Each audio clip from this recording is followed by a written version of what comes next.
जिसे जिसका शौक होता है वो करता है, वो खाता है, वो पीता है। जिसे जो पसंद होता है वही करते हैं लोग। जैसे मान लो किसी को खाने का बहुत शौक है और खाने के चक्कर में ना जाने क्या क्या खा लेते हैं। खाते खाते ऐसा चीज खा बैठते हैं, क्या ही बताएं।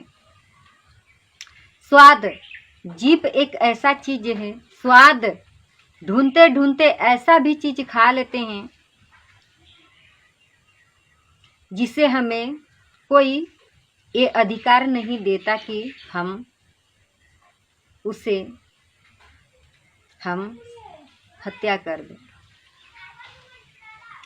जैसे मानो किसी का बहुत शौक होता है पीने का, हमें पीने का शौक नहीं पर पीते हैं गम भुलाने के लिए। ये करते हैं और पीते हैं, पीते पीते ना जाने क्या क्या पी जाते हैं। किसी को ऐसे ऐसे खाने का मन होता है तो तुरंत ही फाड़ा और हाथ में चटक से बनाया, तुरंत ही समाप्त भीतर। ऐसे ही जिसको भागवत का श्रवण करना शौक होता है वो जब तक भगवान का गुणगान न सुने ना, उसका दिन उसे लगता है कि अच्छा नहीं जा रहा है। उसे लगता है कि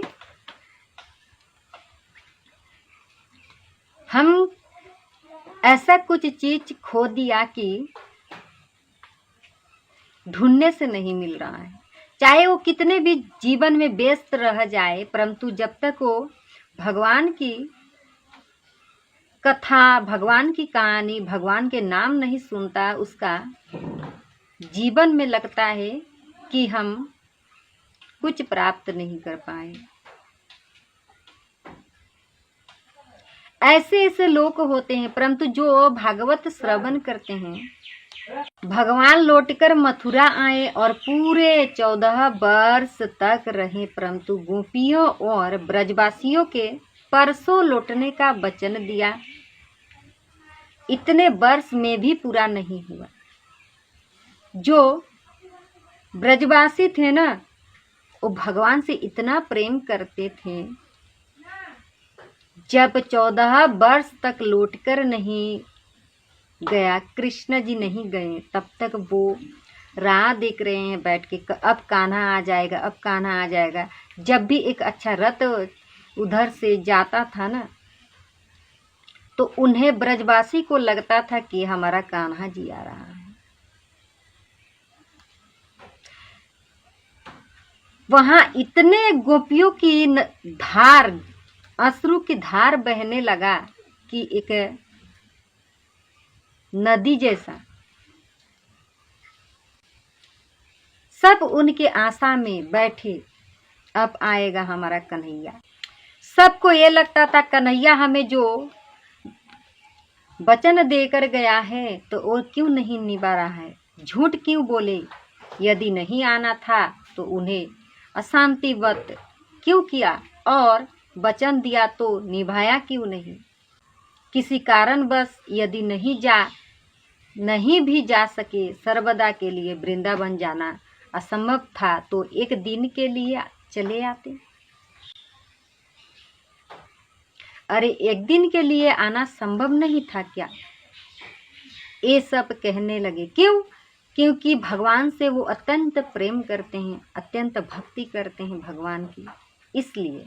तो ऐसे ही जो भागवत सुनने का जिसका मन होता है, वो सब कुछ एक साइड में रख के वो भागवत श्रवण करता है।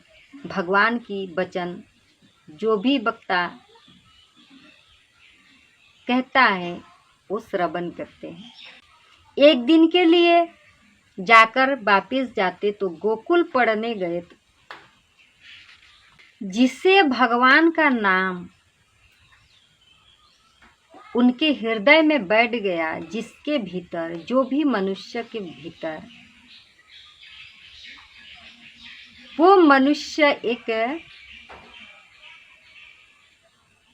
अच्छे मनुष्य बन जाता है और वो